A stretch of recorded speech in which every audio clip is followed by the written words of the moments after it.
कश्मीर, लद्दाख, हिमाचल में मैं हूं विशाल। पीडीपी सदर महबूबा मुफ्ती ने सोशल मीडिया एक्स पर पोस्ट किया है। महबूबा मुफ्ती ने इस पोस्ट पे इंतखाबी ज़ाब्ते अखलाक की खिलाफ वर्जी के लिए उन पर मुकदमा दर्ज किए जाने को मज़हक़ाख़ीज़ करार दिया। उन्होंने लिखा है कि इक़्तिदार के सामने सच बोलने की ये कीमत पीडीपी को अदा करनी पड़ी है। महबूबा मुफ्ती के मुताबिक उनका एहतजाज मकामी इंतजामिया की मिली भगत से वोटिंग से पहले पार्टी के पोलिंग एजेंटों और कारकुनों को हिरासत में लिए जाने के खिलाफ था। इस पर भी बस नहीं हुआ तो वही इंतजामिया ने पीडीपी के मजबूत पकड़ वाले इलाकों में वोटरों को पोलिंग के अमल से दूर रखने के लिए मुहासरा और तलाशी मुहिम शुरू कर दिया। ख्याल रहे कि महबूबा मुफ्ती के खिलाफ बलवा करने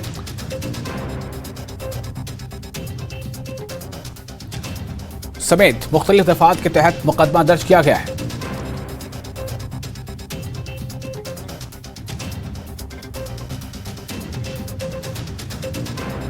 वहीं इल्तिजा मुफ्ती ने भी सोशल मीडिया एक्स पर पोस्ट किया है, जिसमें उन्होंने लिखा है कि क्रोनोलॉजी समझिए। जनूबी कश्मीर में वोटिंग से कुछ घंटे पहले पीडीपी कारकुनों और पोलिंग एजेंटों को गिरफ्तार किया जाता है।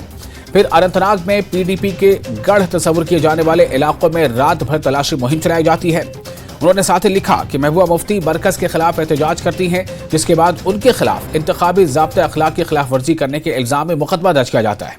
सच ये है कि मकामी इंतजामिया के अफसरों और जनूबी कश्मीर में वोटिंग के अमल को धीमा करना चाहा था अफसरों ने, और ताकि यह तय किया जा सके कि महबूबा मुफ्ती पार्लियामेंट न पहुंच सके। इस पूरे मामले पर इल्तिजा मुफ्ती आज 2 बजे प्रेस कॉन्फ्रेंस भी करने वाली हैं।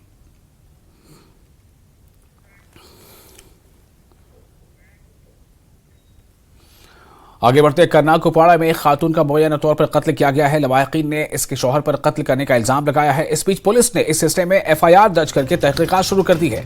पुलिस ने मुतासरा खातून के शौहर को गिरफ्तार कर लिया है।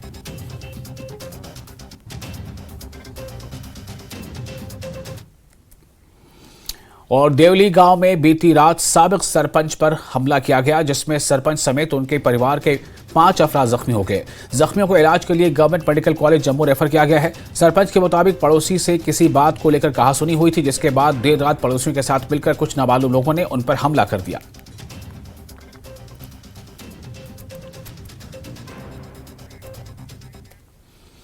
बारामूला में पुलिस ने जमानत पर छूटे लश्कर तैयबा के आतंकी सहयोगी पर जीपीएस ट्रैकिंग डिवाइस लगाई है। बता दें कि पुलिस ने कोर्ट से आदेश मिलने पर आतंकी सहयोगी पर जीपीएस ट्रैकिंग डिवाइस लगाई, जिससे आतंकी सहयोगी की गतिविधियों पर नजर रखी जा सके। आतंकी सहयोगी को पुलिस स्टेशन उरी के यूएपी मामले में जमानत पर रिहा किया गया था।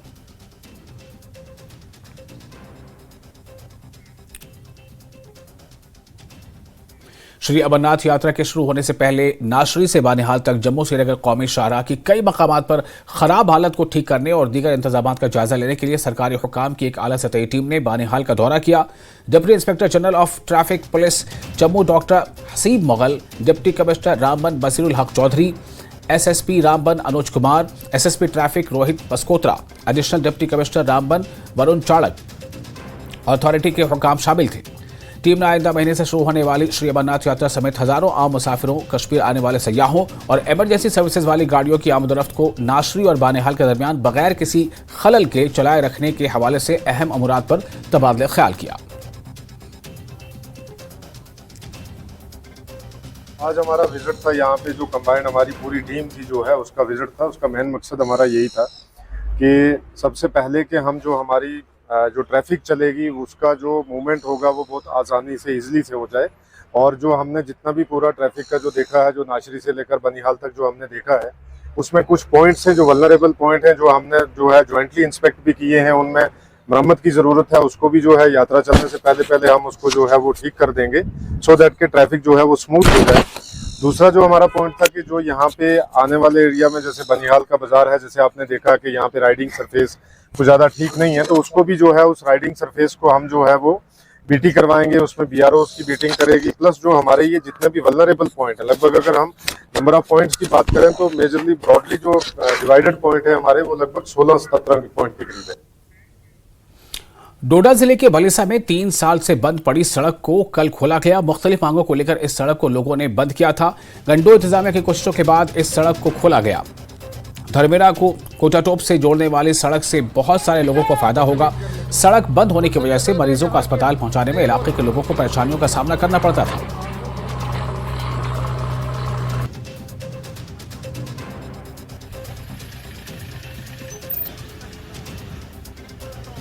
जी, आज यहाँ एक इशू था इस रोड को लेके, 2-3 सालों से चल रहा था, लेकिन एसडीएम गुंदो श्री अरुण कुमार पटियाल यहाँ आए और इस मसले को हल किया। आज यहाँ पे लगभग 2000 वाली आबादी का इलाका जो है वो कनेक्टेड हो गया गुंदो हेडक्वार्टर से, यानी कि बाकी दूसरी रियासतों से कनेक्ट हो गया। तो इन लोगों को, सभी लोगों को यहाँ पे बहुत बहुत मुबारक। 21वीं सदी हम बस को मानते हैं, हम शुक्रगुजार हैं गवर्नमेंट का भी, डीसी साहब का भी और एडमिनिस्ट्रेशन गोंदो का भी शुक्रगुजार करते हैं कि जिन्होंने इतना इंटरेस्ट ले करके हमारे रोड को आखिर इसको कनेक्ट कर लिया, और जिससे कि 6 महले इस वक्त कनेक्ट हो रहे हैं। तकरीबन 2000 लोग यहाँ जुड़ गए इससे, और यहाँ हमारे आने वाले समय में हमारे लोग यहाँ से ही अपनी जमीन में मटर उगाएं, कुछ भी उगाएं, जैसे गाड़ी में डालना है जम्मू या डोडा जाकर बेचेंगे। ये हमारे सबसे बड़े खुशकिस्मती का टाइम है कि जो हमारे रोड हमारे यहाँ आगे सब। मैं आज यहाँ बजाते खुद 7वीं बार यहाँ आया, और जितने भी स्टेक होल्डर्स थे जिनको कुछ कंसर्न्स थे लैंड को लेके, डिस्प्यूट्स को लेके, तो आज 6 मोहल्ले जो अनकनेक्टेड थे वो आज कनेक्ट हुए हैं।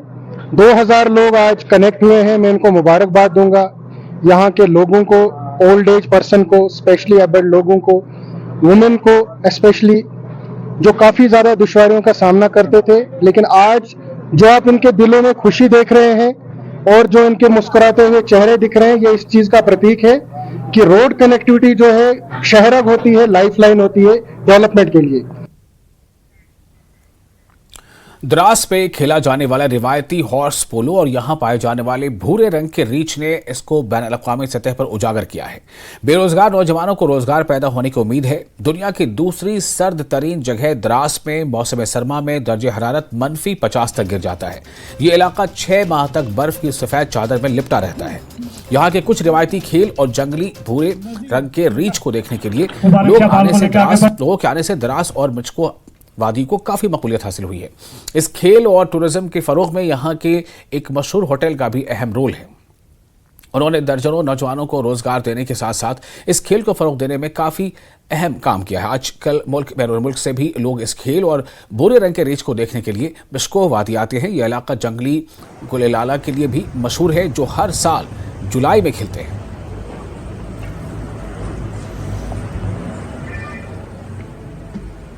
अभी हमारे कतर और दुबई के कुछ गेस्ट आने वाले हैं, उनके लिए भी हमने सोचा हुआ है कि हम हॉर्स पोलो एग्जिबिटरी मैच करें। जो हॉर्स पोलो हमारे पास खेला जाता है वो traditional horse polo, it's not normal जो हमारा दिल्ली वगैरह में होता है।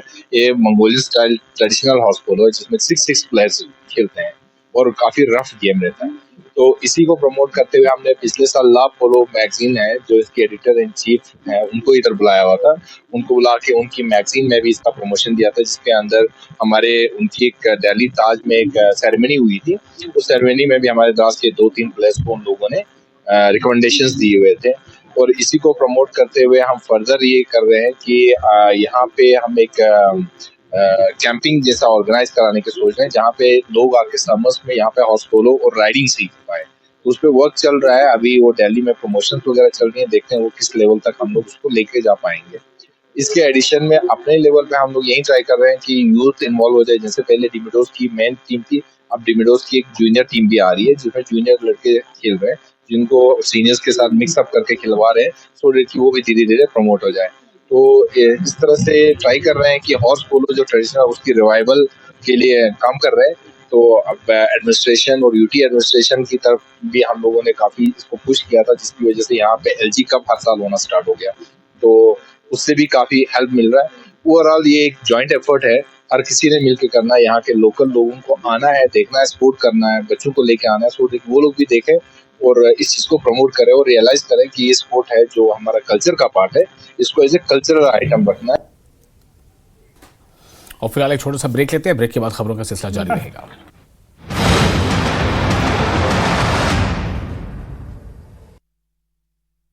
कावेरी रियासी के ऊपरी पहाड़ी क्षेत्र के जंगलों में लगी आग बुझाने के लिए लगातार हो रहा है प्रयास। बांडीपुरा के शेखपुरा में 7 साल की बच्ची पर गिरा पेड़, बच्ची की हुई मौत। तेज हवाओं के कारण कई और इलाकों में गिरे पेड़, कुछ इमारतों को भी नुकसान पहुंचा। परवाणु बाईपास पर तेज रफ्तार की पिकअप डिवाइडर पर चढ़ गई। घटना में किसी तरह की जनहानि नहीं हुई, वहीं हादसे में चालक को गंभीर चोटें आई। नालागढ़ के नीचे दंगल में लगी भीषण आग। दमकल विभाग की टीम ने आग पर कड़ी मशक्कत के बाद पाया काबू। हिमाचल प्रदेश की पर्यटन नगरी मनाली की रहने वाली पर्वतारोही रमा ठाकुर ने माउंट एवरेस्ट को किया फतेह, जिसके बाद उनका मनाली पहुंचने पर किया गया स्वागत। शाहजहांपुर पुलिस ने डंपर के ड्राइवर को किया गिरफ्तार। गिट्टी से भरा डंपर बस पर पलटने से 22 श्रद्धालुओं की हुई थी मौत। मुजफ्फरनगर पुलिस और बदमाशों की मुठभेड़। लॉरेंस गैंग से जुड़े 5 बदमाश गिरफ्तार। 5 तमंचे और कारतूस।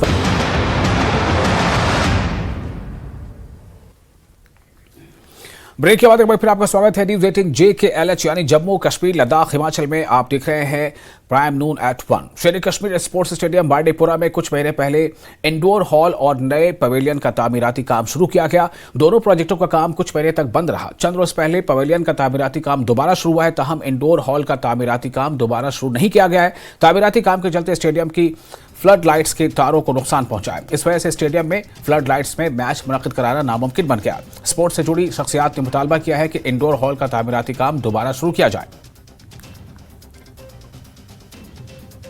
हमारी तरफ से अपील ये होगी कि जो ये काम शुरू हुआ इसको तकरीबन 3-4 महीने हो गए, अभी जो इंडोर हॉल बन रहा है उसका काम रुका हुआ। किस वजह से रुका हुआ हमें पता नहीं। लड़के बहुत सफ़र कर रहे हैं शाम को भी, और सुबह जो वॉक बच्चे और बूढ़े करते हैं उनके लिए भी बहुत मुश्किलात का सामना करना पड़ता है उनको भी। तो गुजारिश है गवर्नमेंट से और ख़ासकर सपोर्ट्स काउंसिल से कि जो ये काम रुका है इसको जल्द से जल्द शुरू करें। हम बहुत मशहूर हैं उनके कि उन्होंने यहाँ हमारे स्टेडियम में इंडोर कॉम्प्लेक्स और नया ये जो पवेलियन बनाया है, इसके लिए हम बहुत मशहूर हैं उनके। तो हम उनसे फिर गुजारिश करते हैं जो काम रुका पड़ा है उसको जल्दी से शुरू करें। और वादी कश्मीर में एक लड़कियां दीगर शोबों के साथ साथ खेल के मैदान में भी आगे आ रही हैं। महकमा youth services and sports zone Dagarpura Sopore की जानिब से मुनक़िदा इंडोर 14 और अंडर 14 और under 17 inter school zonal level cycle race for girls में जोन डागरपुरा की 150 से ज्यादा तालिबात ने हिस्सा लिया। District youth services and sports अफसर नजीर अहमद भट्ट की ज़ेर निगरानी इसका इनेकाद हुआ। इस मौके पर मुक़र्रिरीन ने खेलों के मैदान में मुसलसल शिरकत और उम्दा कारकर्दगी की हौसला अफजाई की। शुरका को सर्टिफिकेशन और इनामात से नवाजा गया। Department of youth services and supports, thank you. आपकी शुक्रगुजार हूँ कि आपने मुझे मौका दिया। राजौरी के जंगलात पर लगी आग बुझाने की कोशिशें जारी हैं। गुज़िश्ता चंद दिनों से राजौरी फॉरेस्ट डिवीजन में कई मकामात पर आग लगी हुई है, जिसे कंट्रोल करने के लिए अमला मसरूफ है, लेकिन इतने बड़े इलाके में लगी आग को बुझाने में अमले को मुश्किलात का सामना करना पड़ रहा है।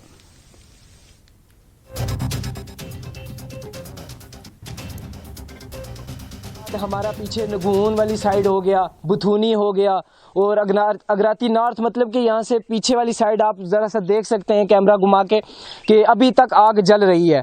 और यहाँ पे 2 दिन हो गए हैं हमें काम करते हुए, और 2 दिन हो गए फॉरेस्ट गार्ड के सारे डिपार्टमेंट को यहाँ पे आए हुए। ना उनको किसी ने खाने या पानी के लिए पूछा, किसी ने कुछ भी नहीं, उनको देखा तक नहीं, लेकिन वो भी हमारे लिए यहाँ पे आए।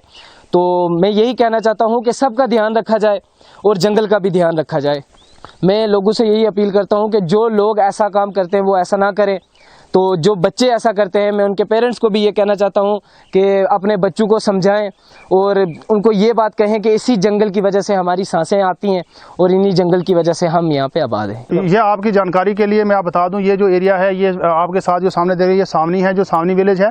और ये कल्लर हाईवे से सिर्फ 3 किलोमीटर अंदर जो है, कल्लर मेन चौक से अंदर सावनी विलेज है। सावनी विलेज के साथ साथ ये जो हमारा अगराती विलेज है, अगराती विलेज के साथ साथ जो ससालकोट है, अब ये ससालकोट से घूमती ये बॉर्डर जो फायर है ये बॉर्डर क्रॉस कर जाएगी। बिल्कुल अब इसका कंट्रोल होने का कोई चांस भी नहीं है। तो पिछले कुछ समय से जहां फायर के इंसिडेंट्स हो रहे हैं, पिछले 10-15 दिन से पहले इतना नहीं था, क्योंकि तब थोड़ा बारिश वगैरह हुई थी, मौसम ठीक था और थोड़ा एवरीथिंग अंडर कंट्रोल थी। लेकिन पिछले 1 हफ्ते से थोड़े इंसिडेंट्स बढ़ गए हैं। टिल डेट अभी तक 8 इंसिडेंट्स जो हुए हैं, रात को भी 1 इंसिडेंट्स हुआ है और टाइमली हमारे लड़के वहाँ पहुँच जाते हैं। हमने डिफरेंट लोकेशंस पर कंट्रोल रूम बना के रखे हुए हैं, फायर कंट्रोल रूम्स। वहाँ से हमारा स्टाफ जो है टाइमली वहाँ पर पहुँच जाता है। पता लगाने की कोशिश कर रहे हैं कि ये आग कहाँ से शुरू हुई है, कि कल्प्रिट ऐसा है जिसने जानबूझ के आग लगाई है या नेचुरल तरीके से लगी है। उसकी छानबीन अभी जारी है, लेकिन अभी तक किसी पर्टिकुलर किसी पर्सन का अभी तक हम आइडेंटिफाई नहीं कर पाए हैं, कि क्योंकि ये डिफरेंट लोकेशन में आग लगी है। और दरसू के जंगलाती इलाके में पिछले 2 दिनों से आग लगी है, जिसने जंगलात को 2 खानों में तकसीम कर दिया है। महकमे जंगलात का अमला और मकामी अफराद आग पर काबू पाने की कोशिश कर रहे हैं। मकामी लोगों ने आग पर काबू पाने के लिए हेलीकॉप्टर की खिदमत का मुतालबा किया है। आग के सबब कुदरती वसाइल का बड़े पैमाने पर नुकसान हो रहा है। जनाब, मेरा नाम दीन मोहम्मद है, मैं गड़ार का रहने वाला। जनाब, ये आग बड़े दिनों से लगी हुई है, कम से कम 1 हफ्ता हो गया, 6-7 दिन हो गए आग लगी हुई। और उन ऊपर जो डिपार्टमेंट वाले हैं वो आए हुए जंगलात वाले, तो यहाँ जिंद्रा वाले जो नहीं आए हैं, तो कम से कम उनको भी आना चाहिए। इतने जानवर है वो जल रहे हैं, और कम से कम उनको भी आना चाहिए। और जंगल का बुरा हालात है। जी, मेरा नाम गोविंद राम शर्मा है, गांव दरसू का रहने वाला हूँ। ये 3 दिन से जहाँ पे लगातार जो कंटिन्यू आग लगी हुई है, तो लिहाजा एडमिनिस्ट्रेशन से मेरी ये गुजारिश है, जरा थोड़ा ध्यान दें। हमारे पास जराए हैं, जहाँ में एयरफोर्स है, जहाँ पे आर्मी का एरिया है, तो उनके पास हेलीज हैं, तो मानसर लेक है साथ में, तो उनको वहाँ पे लगाया जाए, डिप्यूट किया जाए, ताकि ये आग जो है कंट्रोल में आ सके। हज़ारों करोड़ों की तादाद में जो जानवर हैं, मोर हैं जंगल में जहाँ पे, और जो जंगली हिरन हैं वो बेचारे कुछ भाग रहे हैं, कुछ जो हैं वो आग की चपेट में आ गए हैं, मर गए हैं। मैंने सुना है, देखा भी है, उधमपुर की जो फॉरेस्ट रेंज है वहाँ से कुछ लोग आए हैं, 10-20 लोग, वो आग बुझाने में लगे हुए। और health and medical advisory committee की एक टीम ने सब डिस्ट्रिक्ट अस्पताल पापुर का दौरा किया और अस्पताल में मौजूद सहूलत का जायजा लिया। इस मौके पर डॉक्टर नागपाल, डॉक्टर अटल कोतवाल और चीफ मेडिकल अफसर पुलवामा डॉक्टर तमीमा शामिल थी। चीफ मेडिकल अफसर ने बताया कि अस्पताल तमाम सहूलत मुहैया कराई जाएंगे अस्पताल में, ताकि मरीजों को किसी भी तरह की परेशानियों का सामना न करना पड़े। कमेटी जो हेल्थ एंड मेडिकल एजुकेशन की जो हमें आई 5 बंदों की एडवाइजरी कमेटी थी, ये तो ये इस वजह से हमारे डिफरेंट हॉस्पिटल्स को देखने के लिए आई कि हमें यहाँ पर बेसिक इश्यूज क्या है। इंफ्रास्ट्रक्चर हमें एज बराबर है, सब कुछ है, हमारा मैन पावर बराबर है, जो हमारा काम जैसा चल रहा है, जितना पेशेंट फ्लो है उस हिसाब से हमारे रिसोर्सेज बराबर है कि नहीं। इसी मुद्दे के बारे में ये कमेटी आई थी। इन्होंने हमारे एसडीएच पामपुर का डिटेल में राउंड किया, अब हमारे पेशेंट से पूछा, ये भी इनफैक्ट उन्होंने पेशेंट से इनपुट लिया कि कहीं कोई प्रॉब्लम तो नहीं है, उनको कोई भी मेडिसिन खुद खरीदनी तो नहीं पड़ती है, या जितनी भी उनको हम देते हैं मेडिकल सर्विसेज उससे वो सेटिस्फाइड हैं कि नहीं। हमें होप है जो भी यहाँ पर डेफिशिएंसीज उनको लगी या जो भी उन्होंने अपने इनपुट्स लिए जो होना चाहिए, उन्होंने कहा यकीन दहानी दिलाई कि ये सब चीजें हम पुट अप करेंगे, ताकि इंफ्रास्ट्रक्चर और बाकी जितने भी प्रॉब्लम्स हैं रिसोर्सेज के या कोई भी, वो सब एड्रेस हो जाए। और त्राल के मंदोर गांव में मौजूद गवर्नमेंट हाई स्कूल तक का 2.5 किलोमीटर तक का रास्ता इंतहाई खस्ता है, जिसकी वजह से तलबा को स्कूल आने जाने में परेशानियों का सामना करना पड़ता है। स्कूली तलबा ने बताया कि सड़क खराब होने की वजह से इन्हें हर रोज स्कूल जाने में दिक्कतों का सामना करना पड़ रहा है। इन्होंने सरकार से स्कूल तक राब्ता सड़क पर मैकडम बिछाने की मांग की है।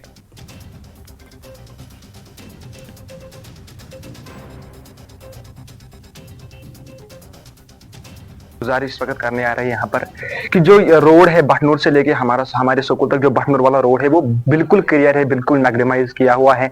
लेकिन जो हमारा रोड है बटनूर से लेके हमारे स्कूल तक, बटनूर रोड से लेके हमारे स्कूल तक, ये बहुत ही खराब रोड है, बहुत ही खस्ता रोड है। इसमें बहुत सारे पत्थर हैं, हमें चलने में दिक्कत आ रही है। जब भी कोई वेदर जब खराब हो जाता है, जब बारिश गिरती है, जब स्नोफॉल गिरती है, तो हमको स्कूल को बंद करना पड़ता है। क्यों बंद करना पड़ता है? क्योंकि हमको स्कूल आने में फिर मुश्किलात आ जाते हैं। यहाँ जब हम स्कूल आते हैं तो जो हमको तकरीबन साल में 2 जूते लाने पड़ते हैं। क्यों लाने पड़ते हैं? क्योंकि हमारे जूते फट जाते हैं। क्योंकि आप रोड देख सकते हैं, यहाँ का full of stones, the road is covered full of stones. लिहाजा मैं अगर कहूँ अपने गाँव की बात करूँ तो मेरे गाँव में जो छोटी छोटी गलियां हैं उनमें भी मैग्नेमाइज रोड हुआ है। लेकिन ये वाहिद मैंने स्कूल देखा है, ये वाहिद मैंने रोड देखा है जो इस एरिया में मैग्नेमाइज नहीं हुआ है। ये वाहिद रोड है। हमको बहुत सारी परेशानियां भी होती है। अगर हम अभी देखेंगे स्कूल में भी दो केसेस आए, अभी की लड़कियां तो बेहोश हो गई। क्यों बेहोश हो गई? The reason was this road, because the condition of this road is very bad. कितना पैदल चलना पड़ता है आपको? हमको तकरीबन 2 या 2.5 किलोमीटर पैदल डेली आना पड़ता है। I am requesting to the government, specially I am requesting to the DC and ADC Tral, please macadamize this road. Road आता है यहाँ तक हाई स्कूल मुंदरा तक, ये बहुत ही खराब है, इसकी हालत बहुत ही खराब है। जो ये रोड है इसमें बहुत बड़े बड़े पत्थर हैं, जो ये छोटे छोटे, हमारे साथ छोटे छोटे बच्चे भी आते हैं, उनको बहुत तकलीफ होती है चलने में। उनको कभी कभार हमें पीठ पे भी उठाना पड़ता है। कभार यहाँ पे कुछ लोग फैंड भी हो जाते हैं गर्मी की वजह से। और यहाँ पे जब बारिश पड़ती है तब यहाँ तक ज्यादातर बच्चे घर पे ही बैठते हैं। जब बर्फ पड़ती है, बर्फ में स्कूल बंद ही करना पड़ता है हमें। और बांडीपुरा के आयतमुल्ला इलाके में कल शाम तेज आंधी की वजह से चिनार दरख्त का एक हिस्सा एक गांव खाने पर आ गिरा, जिस वजह से गांव खाने को नुकसान पहुंचा। मुतासिर का कहना है कि इस नीम बोसीदा चिनार को हटाने के लिए वो पिछले 1.5 साल से डीसी ऑफिस और फ्लोरिकल्चर दफ्तर के चक्कर काट रहे थे। इस दरख्त के पास एक स्कूल और दूसरे रिहायशी मकानात हैं जो किसी बड़े हादसे का सबब बन सकता है।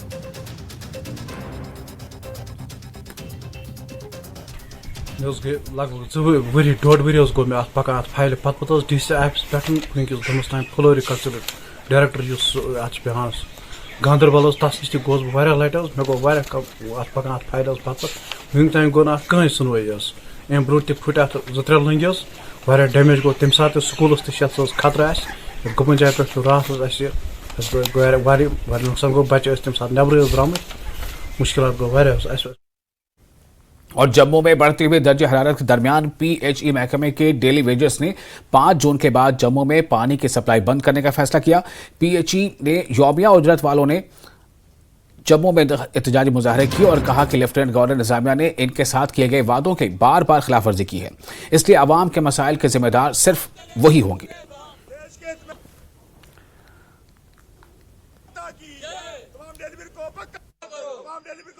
आप काफ़ी लंबे समय से अपनी जद्दोजहद में लगे हुए हैं। अब आप जो ये गर्मी पड़ रही है और पानी की सप्लाई को ठप करने की बातें भी आपकी तरफ से आ रही हैं, कैसे क्या कहेंगे? बिल्कुल करेंगे, क्यों नहीं करेंगे। जब हमारा हक अगर ये सरकार दबा के बैठी है, 17 महीने का वेजेस हमारा दबा के बैठी है, तो हम मुफ्त में काम क्यों करेंगे।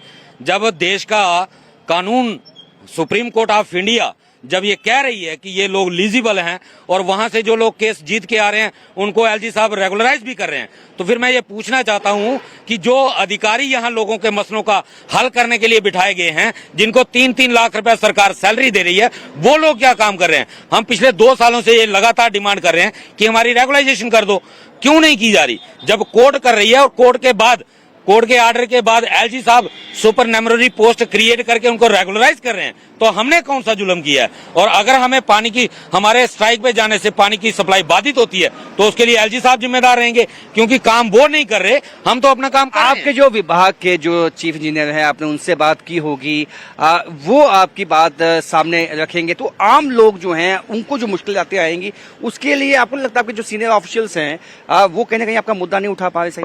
बिल्कुल, हम सबको कह रहे हैं, या इनकी बात क्या करें, एलजी साहब नहीं कर पा रहे। एलजी साहब 3-3 बार वादा करके झूठे साबित हुए हैं। 11 नवंबर 2020 को हमारे साथ वादा किया था राजभवन के अंदर कि डीडीसी इलेक्शन खत्म होने दो, आपका मसला हल कर दिया जाएगा। आज 3 साल से ज्यादा समय हो गया। उसके बाद 10 सितंबर 2022 को एक मीडिया कॉन्क्लेव के अंदर खुद बोला था कि डेली वेजर की मांगे जायज है, मैं इनका हल निकाल रहा हूं। डेडलाइन देते हैं 5 जून को आप करेंगे ये 5 जून को हमारी एक मीटिंग होने जा रही है, 5 या 6 जून को, जैसे ही कोड ऑफ कंडक्ट खत्म होता है उसके बाद उसी मीटिंग में हमारी डेट डिसाइड होगी। आप मान के चलिए 20-22 जून के आसपास हमारी स्ट्राइक की कॉल हो सकती है। कैमरामैन नारायण दत्त के साथ राजेंद्र, न्यूज़ 18 जम्मू। और इसके साथ ही न्यूज़ 18 पे इस बुलेटिन में फिलहाल इतना ही, लेकिन न्यूज़ 18 JKLH पर लगातार बड़ी और अहम खबरों का सिलसिला जारी रहेगा।